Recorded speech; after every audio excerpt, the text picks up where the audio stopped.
जय श्री माधव, जय श्री माधव, जय श्री सत्यंत माधव। 29 अध्याय। ବରୁଣ ପୁରୁ ନନ୍ଦ ଆଣି ଶ୍ରୀକୃଷ୍ଣ ଗୋପାଳଙ୍କୁ ପୁଣି ବୈକୁଣ୍ଠପୁର ଦେଖାଇଲେ। ବର୍ଣ୍ଣନ 29ରେ। ଶ୍ରୀଶୁକବାଚ। ଶୁଣ ପରୀକ୍ଷ ରାଜ ଋଷି ନନ୍ଦ ଯେ କଲା ଏକାଦଶୀ। ପୂଜା କରିଲା ଚକ୍ରଧର ରାତ୍ରେ ହୋଇଲା ଉଜାଗର। ଉଛୁର ପାରଣାର ବେଳା ଯମୁନା ରାତ୍ର ଥାଉଁ ଗଲା। ବରୁଣ ରାଜା ତାଜା ଜାଣି ଦୂତ ପେଶିଲା ପରିମାଣି। ବୋଇଲା ଆଣ ହୋ ନନ୍ଦକୁ ଏଠାରେ ଦେଖିବା କୃଷ୍ଣଙ୍କୁ। ଆଜ୍ଞା ପ୍ରମାଣେ ଦୂତେ ଗଲେ କାଳିନ୍ଦୀ ଜଳେ ଲୁଚିଥିଲେ। ନନ୍ଦ ପଶିଲା ଯାଇ ଜଳେ ବିଷ୍ଣୁ ସୁମରି ସ୍ନାନ କାଳେ। ନନ୍ଦକୁ ଧରିବେ ନିକରେ ମିଳିଲେ ବରୁଣ ନବରେ। ଦେଖି ବରୁଣ ତୋଷ ହୋଇ ନନ୍ଦକୁ ଆସନେ ବସାଇ। ବୋଲଇ ନିସ୍ତରିଲି ଆଜ ଏବେ ଦେଖିବି ଦେଖ ଦେବରାଜ। ନନ୍ଦକୁ ନ ଦେଖି ଗୋପାଳେ କାଳିନ୍ଦୀ ନିକଟେ ମିଳିଲେ।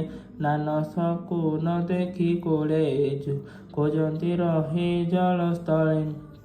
ନ ଦେଖି ଅତି ଶୋକ ଭରି କହିଲେ ଗୋବିନ୍ଦ ଚାମୁରେ। ଶୁଣି ଚକିତ ଭାବଗ୍ରାହୀ ବୋଲନ୍ତି ରାମଙ୍କୁ ଅନାଇ। ପିତାଙ୍କୁ ନେଇଛି ବରୁଣ ପୂଜିବ ମୋହର ଚରଣ। ତୁ ସ୍ୱାମୀ ଥାଅ ନିଜ ପୁରେ କହି ଚଳିଲେ କୃଷ୍ଣ ଖରେ। ବରୁଣ ପୁରେ ଦଇତାରି ମିଳିଲେ ନିଜ ରୂପ ଧରି।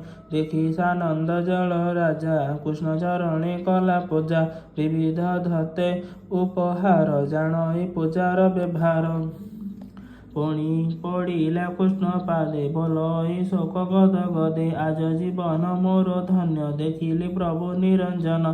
ସୁତ କୁଟୁମ୍ବ ଘର ଦ୍ୱାର ପବିତ୍ର ହୋଇଲା ମୋହର। ଯାହାର ପାଦ ରଜ ପାଇ ଜନ୍ମ ମରଣ ଭୟ ନାହିଁ। ବ୍ରହ୍ମା ଶଙ୍କର ଯାର ନିତ୍ୟ ନାମ ଜପନ୍ତି ହୃଦ ଗତେ। ତୋହର ପାଦେ ଧ୍ୟାନ କରି ସୁଖେ ତରନ୍ତି ଭବ ବାରି। ଭୋ ନାଥ ଗର୍ଭ ବହି ମୁହିଁ ତୋହର ପିତାଙ୍କୁ ଅଣାଇ। ତୋତେ ଦେଖିବା ମୋର ଶ୍ରଦ୍ଧ ଭୋନାଥ କଲି ଅପରାଧ। କ୍ଷମା ସାଗର ନରହରି ଶରଣ ପଞ୍ଜର ମୁରାରି। ଏମନ୍ତ କହି ଜଳପତି ନନ୍ଦଙ୍କୁ ଆଣିଲା ତଦର୍ତି। ବୋଲଇ ଶିରେ ଦେଇ କର ଭୋନାଥ ନିଅ ତୋ ପିଅର। ବରୁଣ ଭାବ ହୃଦେ ଘେନି ଦାସ ବତ୍ସଳ ଅନ୍ତର୍ଯାମୀ। ନନ୍ଦର କରେ ଦେଇ ହସ୍ତ ଗୋପେ ମିଳିଲେ ଗୋପୀନାଥ। ଗୋପାଳେ ହୋଇଲେ ହରଷ ଆସି ମିଳିଲେ ନନ୍ଦ ପାଶ। ବୋଲନ୍ତି ବରୁଣ ଯେ ନେଲା କୃଷ୍ଣଙ୍କୁ ଦେଖି ଛାଡ଼ି ଦେଲା।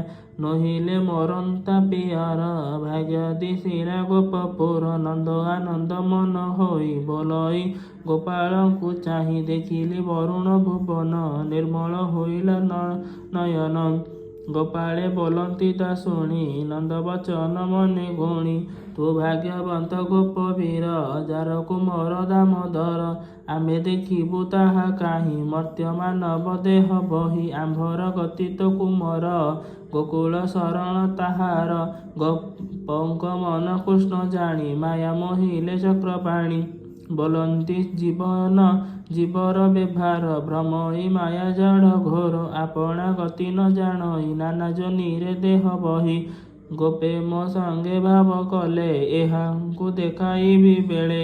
ତକ୍ଷଣେ ଦେଖାଇଲେ ନେଇ ବରୁଣପୁର ଭାବଗ୍ରାହୀ। ପୁଣି ଦେଖାଇ ନିଜ ପୁର ଯେ ବୈକୁଣ୍ଠର ବ୍ୟବହାର।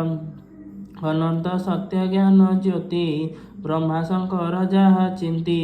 ଗୋପ ଗୋପାଳେ କରି ଦୟା ମାୟାରେ ଦେଖାଇଲେ ତାହା। ମାୟା ଛାଡ଼ିଲେ ଭଗବାନ ଗୋପାଳେ ପାଇଲେ ଚେତନ। ଶୁଣ ପରୀକ୍ଷ ପୁଣ୍ୟ ଦେହା ଅର୍କୁର ଦେଖିବଟି ତାହା। ଚେତନା ପାଇଲେ ଗୋପାଳେ ଆନନ୍ଦେ କୃଷ୍ଣ କରି କୋଳେ। ହରି ମହିମା ଗୋପେ ଦେଖି ଆନନ୍ଦେ ନୟନେ ନିରେଖି। ଚକିତେ ନିଜ ପୁରେ ଯାଇ କହନ୍ତି ଗୋପୀଙ୍କି ବସାଇ। ସେ ଗୋପୀ ଗୋପାଳଙ୍କ ପାଏ ସ୍ୱଜନେ ମନ କର ଲୟ। କୃଷ୍ଣ ଚରଣେ ଅବିରତ ନମଇ ଦାସ ଜଗନ୍ନାଥ। ଇତି ଶ୍ରୀମଦ୍ଭାଗବତେ ମହାପୁରାଣେ ପାରମହଂସ୍ୟାଂ ସଂହିତାୟାଂ ଦଶମସ୍କନ୍ଧେ नंदमोक्षणं नम उन्नत्रिंशोऽध्यायः। जय श्री माधव, जय श्री माधव, जय श्री सत्यानंद माधव।